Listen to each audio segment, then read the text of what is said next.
Imagine walking into a hospital with two dead friends in the back seat, a car full of bullet holes, and the police already thinking you pulled the trigger. That's exactly what happened with YNW Bortlen, and his decision just changed YNW Melly's entire future. They were supposed to be brothers, but in court, loyalty collapsed. YNW Bortlen just cut a deal that could put YNW Melly away forever. The question is, was it survival or betrayal? What if your best friend, the one who swore to ride with you forever, suddenly turned and helped the prosecutors instead? That's the storm YNW Melly is facing right now, and the details will leave you speechless. Jamal Demons, better known as YNW Melly, recently appeared in court wearing regular clothes for the first time in months. While the judge was busy moving forward with the process of picking a new jury, something bigger started to unfold. Melly's co-defendant, YNW Bortlen, real name Cortland Henry, agreed to a plea deal. This wasn't completely unexpected. Many fans don't know it, but during Melly's original trial, his own lawyers had already tried to shift blame onto Bortlen, hinting that he was the one responsible. That move angered Bortlen and eventually pushed him toward cutting a deal of his own. The evidence stacked against Bortlen was already overwhelming. Police reports reveal that he arrived at a hospital driving a vehicle riddled with bullet holes. Inside that same car were the lifeless bodies of two young men, Sackchaser and Jivy. For investigators, this was a crime scene on wheels. The most haunting part was that the victims hadn't just been passengers, they were his close friends. But when officers began asking questions, the answers they received from Bortlen only deepened their suspicions. First, there was the issue of his appearance. When he walked into the hospital, he wasn't wearing the same clothes he had been spotted in earlier that night. Detectives quickly took note of the wardrobe change, seeing it as a sign that he may have been trying to hide evidence. Their suspicions were confirmed when tests revealed traces of gunpowder residue on his hands. In criminal investigations, that kind of residue often tells its own story. It clings to the skin and clothing of someone who has either fired a gun or been in very close proximity when a gun was fired. Bortlen's explanation of the night's events didn't make things any better. He told investigators that he was driving when unknown shooters ambushed them, unleashing a barrage of bullets. According to him, he ducked for cover and somehow managed to survive while his two friends were killed in the crossfire. But detectives were skeptical from the beginning. They searched the area he claimed was the scene of the ambush and found nothing, no shell casings, no shattered glass, no physical evidence that a shooting had even taken place there. For trained investigators, that was a glaring red flag. As they pushed harder, the lies began to pile up. One of the most telling moments came when Bortlen insisted that he didn't even own a phone. That claim quickly fell apart when detectives uncovered records proving otherwise. To them, it looked like he was deliberately trying to conceal communication that might connect him to the crime or reveal what had really happened in the hours before the shooting. Every inconsistency chipped away at his credibility, and soon, the picture prosecutors painted was of a man desperately scrambling to cover his tracks. Still, Bortlen refused to quietly accept the role of scapegoat. While behind bars, he made it clear that he didn't want to shoulder the blame for everything. In a now infamous tweet, he wrote, "Mind games don't work on people like me." It was a defiant statement, one that hinted at his frustration with the way he felt the narrative was being twisted against him. To many, it sounded like a message that he was done being silent, done being the convenient fall guy in a case that had captivated the hip-hop world. But tweets don't change courtroom strategy, and eventually, reality caught up with him. Prosecutors had built a strong case, and the risks of taking it to trial were enormous. If found guilty of the charges he was facing, Bortlen could have spent the rest of his life in prison. The weight of that possibility forced a turning point. Against the backdrop of mounting evidence and the constant pressure of investigators challenging his every word, he made the decision to accept a plea deal. The plea deal completely reshaped his future. Instead of staring down multiple life sentences, Bortlen agreed to a reduced punishment, 10 years in prison followed by 6 years of probation. It was far from freedom, but compared to what could have been, it was a second chance. Legal experts noted that prosecutors likely pushed for the deal because his cooperation, or at least his willingness not to fight certain charges, helped strengthen their case against the bigger target, YNW Melly. For Bortlen, the agreement was both a relief and a burden. On one hand, it gave him a clear path out of a lifetime behind bars. On the other, it cemented his role in one of the most high-profile and tragic cases in modern hip-hop. Accepting the deal meant accepting that he would always be tied to the deaths of his friends, even if he continued to argue that he wasn't the one pulling the strings. The ripple effects of that decision were immediate. In the court of public opinion, reactions were split. Some saw the plea as proof that he was guilty, while others believed he had simply taken the safest option in a no-win situation. Social media buzzed with debates about loyalty, betrayal, and the blurred lines between friendship and survival when the stakes are life or death. From a legal perspective, the plea deal underscored just how fragile Bortlen's position had been all along. His lies about the phone, his shaky story about the ambush, the forensic evidence on his hands, all of it pointed to someone who would have been easy to convict. By cutting a deal, he not only reduced his own sentence, but also avoided the full wrath of a system that seemed determined to make an example out of him. In the end, Bortlen's story is one of contradictions. He entered the hospital that night appearing calm, yet everything about the situation screamed chaos. He insisted he was innocent, yet his own words and actions raised suspicions at every turn. He positioned himself as a victim of circumstance, yet evidence suggested he knew far more than he admitted. The plea deal didn't erase those contradictions, it only froze them in place, leaving the public to wonder which version of Bortlen was closer to the truth. What is certain, however, is that the decision to accept the plea reshaped not only his own life, but also the trajectory of the ongoing case against YNW Melly. Prosecutors gained leverage, the defense lost ground, and a man who once claimed that mind games couldn't break him found himself making one of the most consequential choices of his life. Bortlen may have avoided a life sentence, but he didn't walk away untouched. His name will forever be linked to that bullet-ridden car, those two tragic deaths, and the courtroom drama that followed. Whether he was a mastermind, a participant, or simply a man caught in the wrong place at the wrong time, the plea deal ensured that his chapter in this story is far from forgotten. Instead of facing multiple life sentences, Bortlen will now serve 10 years in prison followed by 6 years of probation. In return, he must provide details about the night of the murders, effectively confirming the crime happened and explaining his role as an accessory. Judges and prosecutors made it clear, if he wanted this deal, he had to tell the full story. This type of agreement is often compared to the Ghana plea, where the defendant doesn't directly point fingers, but still has to lay out facts that help prosecutors strengthen their case. By pleading no contest to accessory after the fact and other charges, Bortlen admitted he helped cover up a crime that had already taken place. The decision sent shockwaves through the hip-hop community. Fans, bloggers, and even major artists couldn't stop talking about it.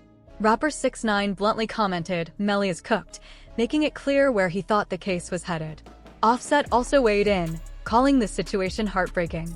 For him, the worst part was the sense of betrayal, the idea that Melly's own best friend had flipped, siding with prosecutors in a way that could seal Melly's fate. That reaction captured how personal the case felt to people. This wasn't just a courtroom battle, it was a story of loyalty, trust, and survival being tested under the brightest spotlight imaginable. To hip-hop fans, seeing a crew that once seemed inseparable fall apart in the face of criminal charges felt like watching a family break in real time.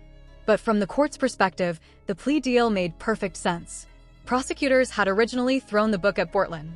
The charges weren't light or negotiable. They included first-degree murder, conspiracy, and tampering with a witness. Each one carried a mandatory life sentence. In other words, if Bortlen went to trial and lost, he wouldn't be walking out of prison ever. The stakes couldn't have been higher. That's why the deal mattered so much. For prosecutors, securing cooperation from someone who was there the night Sakchaser and Juvie were killed gave them a powerful tool to strengthen their case against Melly. For Bortlen, it was the only lifeline available. Cooperation was his one chance to cut down his sentence and avoid spending the rest of his life behind bars. This is the harsh reality of high-profile criminal cases. Loyalty is often tested against survival. When prosecutors stack charges this heavy, they're sending a clear message: work with us or risk losing everything. And in Bortlen's case, that message worked.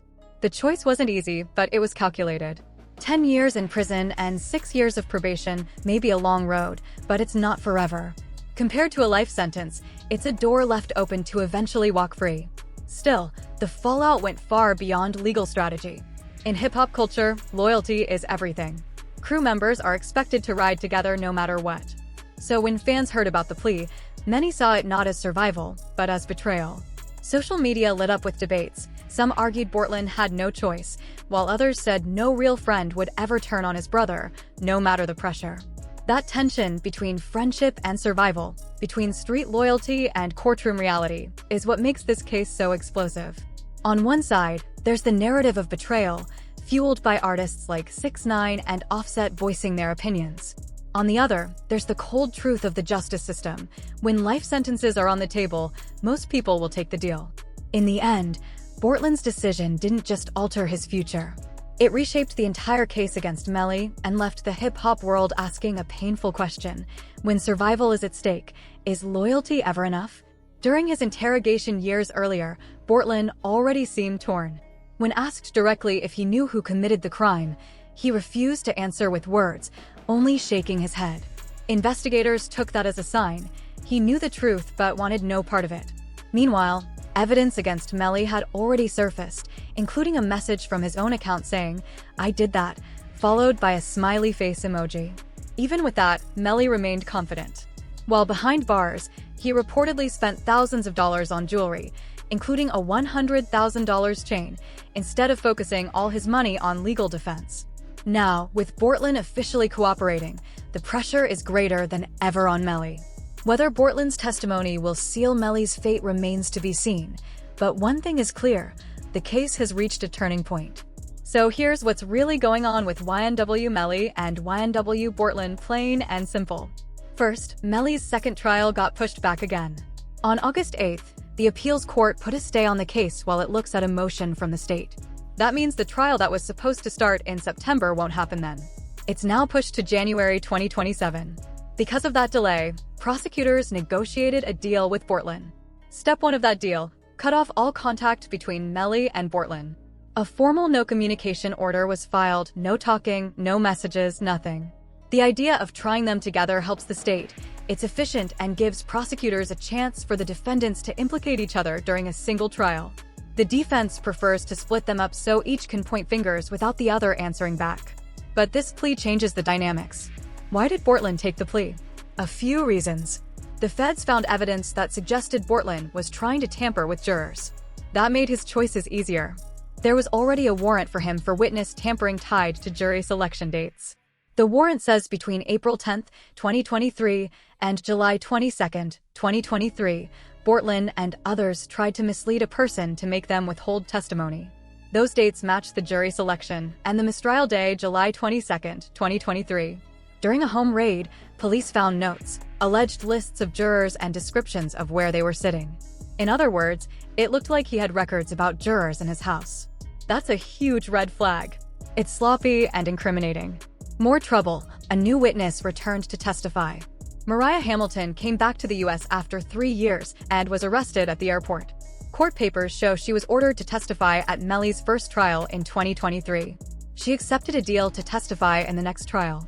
She posted on social media saying it's out of her hands and thanked her supporters. Prosecutors also say Melly told her to leave the country so she couldn't testify, which is classic witness tampering. That tampering charge can carry a life sentence on its own. Because of this, the state added several new charges against Melly: tampering with a witness, directing criminal activity, conspiring to tamper, and unlawful use of a two-way communication device. Some of those charges can carry life if convicted. So even if Melly were found not guilty of the murders, he could still face life for the tampering.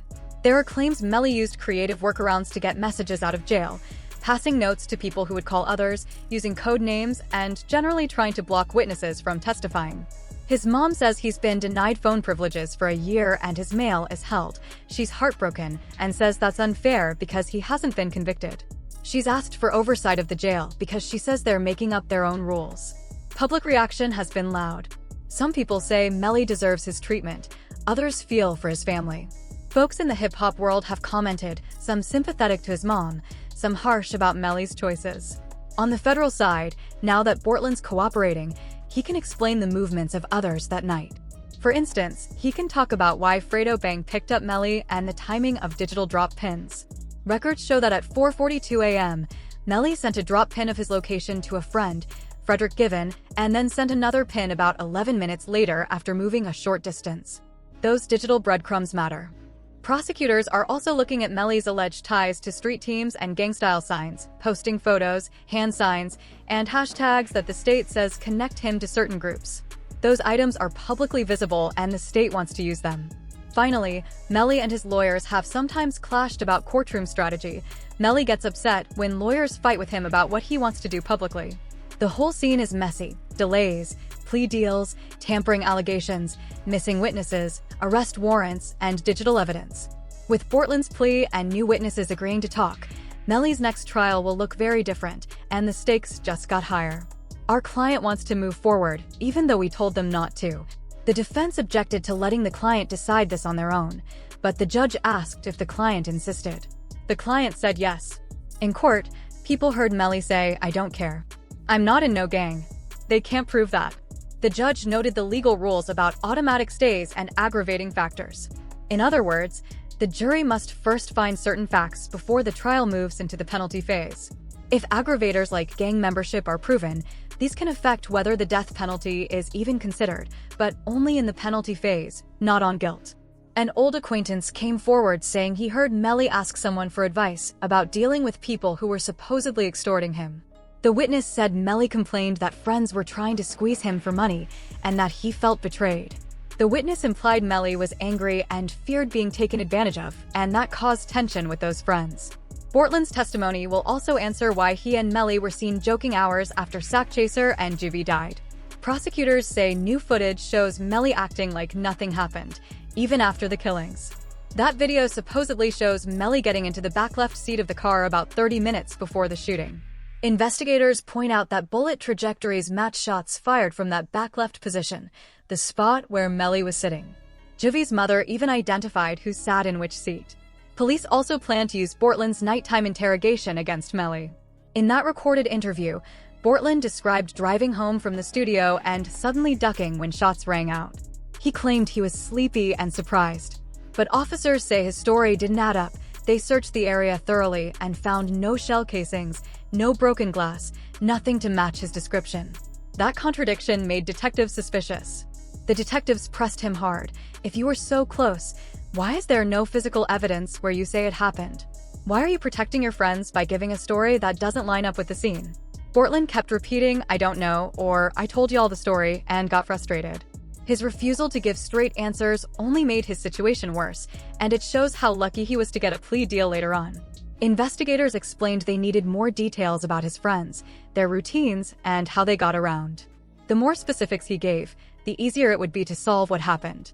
But Bortlen's vague responses and silence raised red flags and pushed investigators to keep digging. The bottom line, the interrogation left a lot unresolved. Bortlen's accounts didn't fit the physical evidence. Witnesses placed Melly in the back left seat, and prosecutors now have new footage and testimonies that they believe tie Melly more directly to the scene. All of this is why the prosecution pursued new charges and why the plea deal became a decisive turning point.